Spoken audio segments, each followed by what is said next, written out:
This is Mission Control Houston, 25 minutes, 45 seconds into the flight of Artemis II. We have confirmation that all 4 solar array wings are deployed and latched. This is the configuration needed to switch to ATO preferred, which you did hear confirmed from pilot Victor Glover. That mode has been switched. There's also a discussion with Capcom Stan Love and Commander Reed Wiseman about the alignment of the MET clocks on the Orion spacecraft and the ICPS. Commander Reed Wiseman confirmed the clocks are in sync, no issues. They're going to investigate it on the ground. We're proceeding with today's mission. 26 minutes of mission elapsed time and counting.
This is Mission Control Houston. We're approaching 28 minutes of mission elapsed time into the Artemis II mission.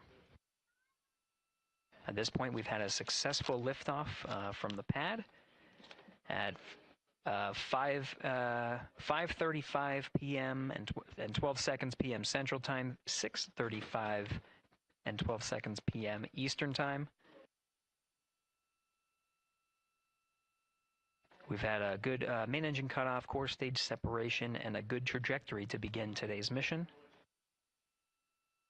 Right now, the spacecraft has maneuvered tail to sun. We're standing by for another maneuver to maneuver into the burn attitude.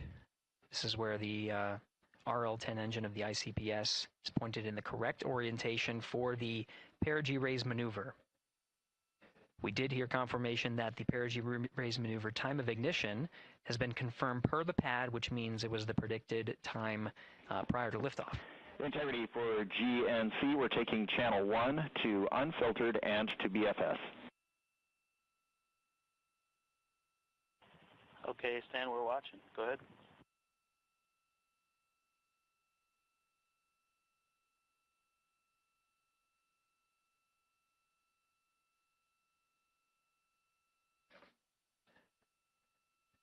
Capcom Stan Love reading up to the crew of Integrity.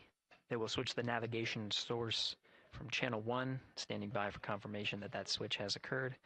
Pilot Victor Glover will receive confirmation when, and as at least watching to confirm that that switch has occurred. Again, the perigee raise maneuver that we're heading towards, not too long from now, we're actually inside 20 minutes at this time from the time of ignition of the perigee raise maneuver. We did have a successful deployment and latched of all 4 solar array wings. This is the configuration needed to commit to the perigee raise maneuver. Of course, flight controllers here in Mission Control Houston will continue to evaluate that everything is good before committing to that burn. The perigee raise maneuver does raise the perigee, the lowest point in the orbit, from 15 to 100 nautical miles.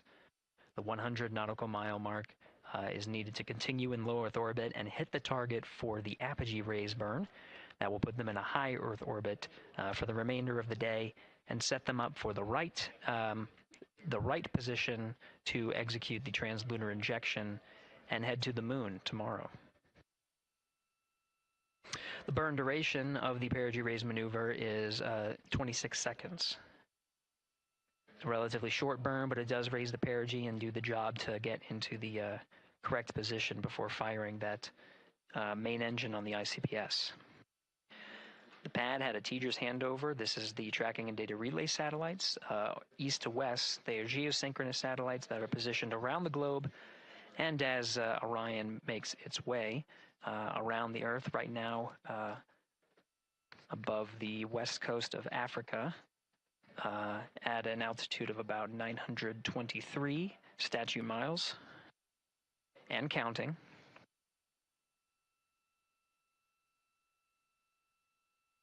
The perigee raise maneuver is not executed at the perigee.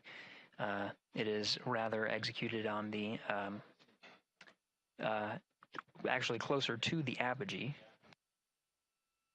But what it does is it raises the perigee on the other end of the orbit to 100 nautical miles.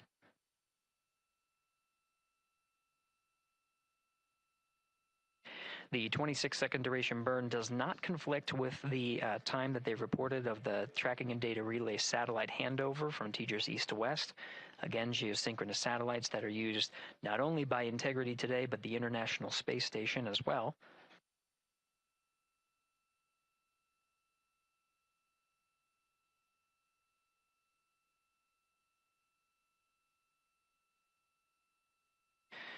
That time of handover is 51 minutes, 26 seconds.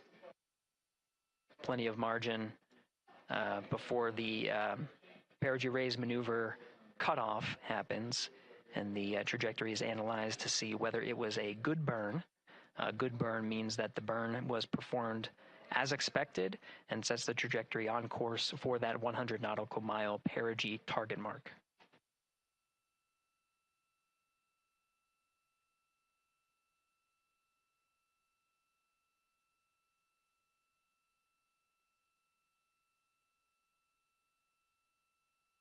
Again, for those sticking with us on NASA Plus and following along on our coverage, we will continue to follow and to cover the mission until, actually, we'll continue to cover the mission 24/7.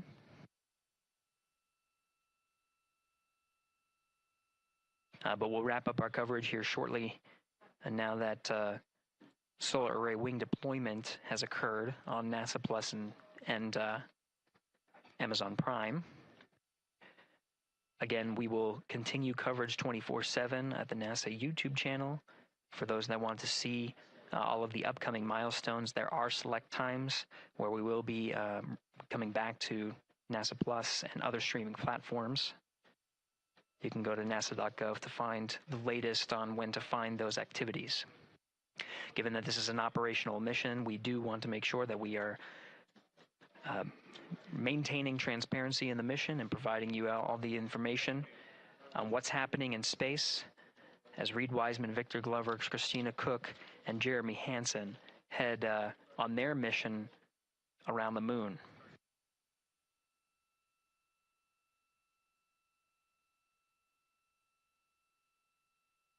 Inside Integrity at this time, again, the solar array wings have deployed. The Integrity is maneuvering to its burn attitude ahead of the execution of the perigee raise maneuver.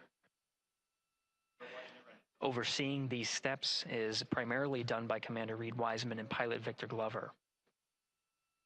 Mission specialists Christina Cook and Jeremy Hansen focusing on some of the system activation inside of Orion, namely the environmental and control and life support systems.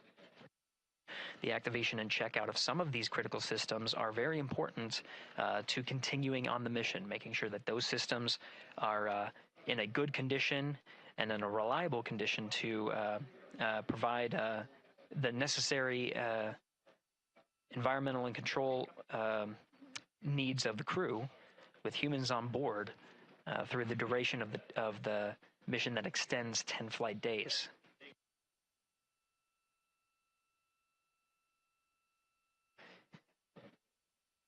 Standing by for an update to the perigee raise maneuver time of ignition. Should be right up to the crew very shortly. Integrity Houston, updated PRM numbers when you're ready to copy. All right, Houston, we are ready to copy. TIG is 2 seconds earlier at 4 minutes, 48 seconds. TIGO unchanged at 26 seconds. 49, 48, TIGO 26.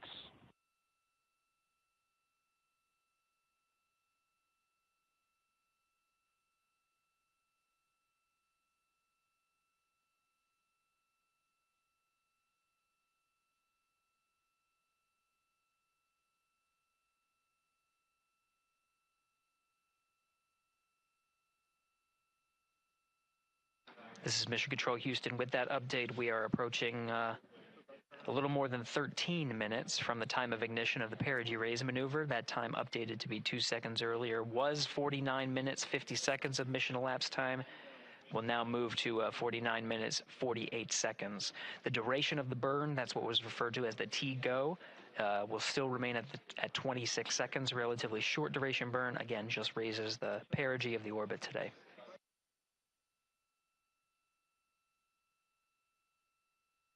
Making sure they hit the mark on that time of ignition is the primary concern of Commander Reed Wiseman and pilot Victor Glover.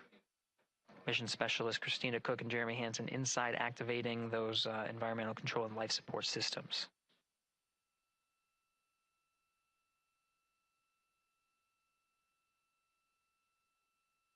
At this time, all 4 crew members are wearing the launch and entry suits.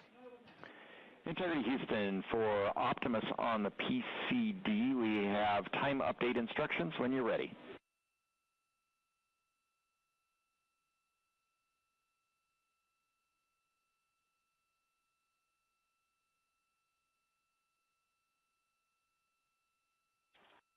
And Houston, Integrity, we copy. Hands are pretty busy at this time. I think we will call you back when we're ready for that. All right, that one is not urgent. 2 minutes to maneuver to PRM attitude. We are watching and concurred. 90 seconds-ish, maybe. Pilot Victor Glover confirming that maneuver less than 2 minutes. Again, that the point of that maneuver is to point the main engine of the ICPS, the RL-10 engine, in the proper orientation to execute that 26-second burn. It needs to point in the correct position to achieve the goal of raising the perigee to 100 nautical miles.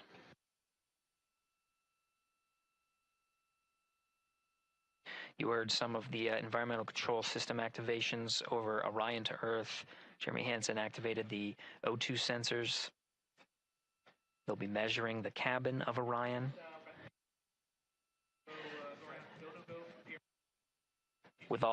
During all of the activations here on the ground in Mission Control Houston, Flight Director Judd Freeling is doing a poll with all flight controllers in the room to see if we are in a go position to go ahead and execute the perigee raise maneuver. Once concluded, Stan Love will report it back up to the crew, and we'll stand by for that.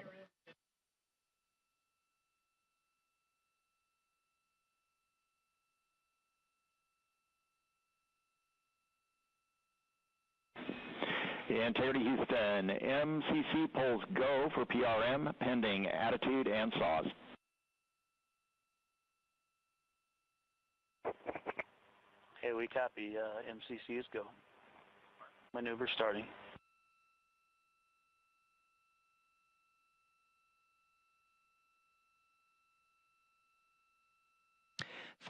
Minutes of mission elapsed time. The maneuver to the burn attitude has begun. The maneuver also is paired with reorientation of the solar array wings that have been deployed. They will have various positions throughout the duration of the flight. Of course, solar array is meant to maximize the draw of power from the sun. So when deployed, we're in a biased solar array wing configuration that was called solar normal. This allows for the greatest surface area of the solar array wings to be drawing power and powering up those batteries of integrity, of which a cross-tie was enabled between the 4 batteries, the 4 battery buses that are inside of Orion.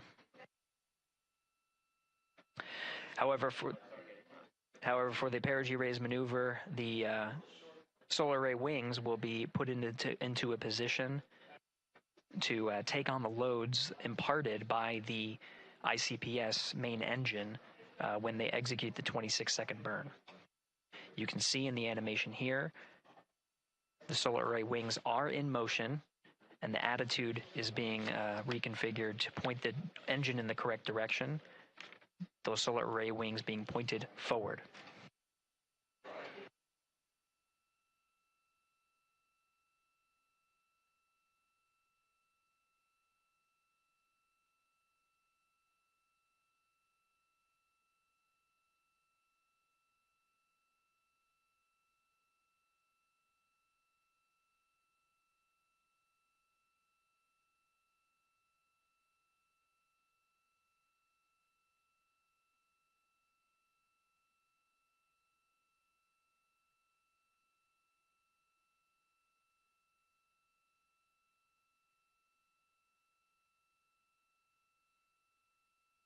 You're getting a live look inside the Artemis II mission flight control room. The team you see here oversaw the ascent of our 4 astronauts inside Integrity, launching at 6:35 and 12 seconds p.m. Eastern Time.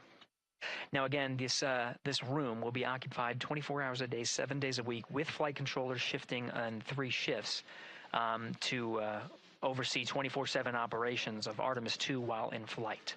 We will cover that live on the NASA YouTube channel,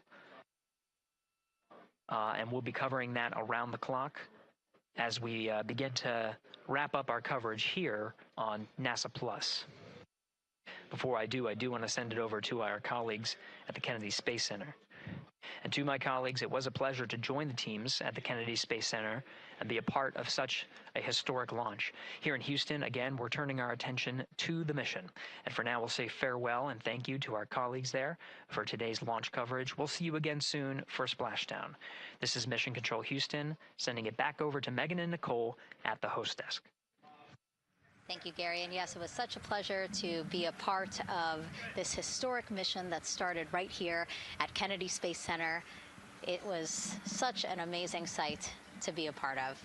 And now, as Reed Wiseman, Victor Glover, Christina Cook, and Jeremy Hansen begin their journey, we here at the Kennedy Space Center are about to wrap our broadcasts. We'll, of course, though, have 24/7 coverage with our colleagues at Johnson Space Center starting as soon as we sign off, so don't worry. You can follow along our 4 astronauts every minute of their nearly 10-day journey to the moon and back. Nicole, I'll definitely be watching it, and I'm sure you will, too. Yes, of course. You know, they just started, right?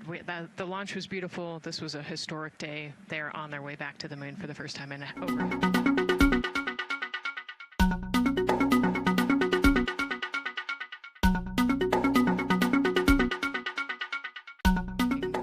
We can learn from this mission. Very humbling, inspiring. It was really amazing to be a part of this, and I'm so glad that so many people joined along by either watching here in person or watching online. And of course, Nicole, thank you so much for sitting through this, answering questions, adding so much context and information that really brought a lot out of what we saw today. Oh man, I had a blast. You're a rock star. You're a professional. Gosh, this was great. Oh, you're great. So this was a wonderful day. Well, again, thank you so much, and thank you to you for watching at home. You know, tonight we didn't just launch a rocket, we launched the next chapter of human exploration. Our Artemis II crew now on their way back to the moon, and we're taking you with us. So thank you again for watching, and go Artemis II.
E se eu pudesse criar meu aplicativo ideal de contratação com a Base 44? Meu trabalho muda rápido. Tarefas, prioridades e... Vinícius Felizardo, Salve futuro pro engenheiro Vinícius. aeroespacial.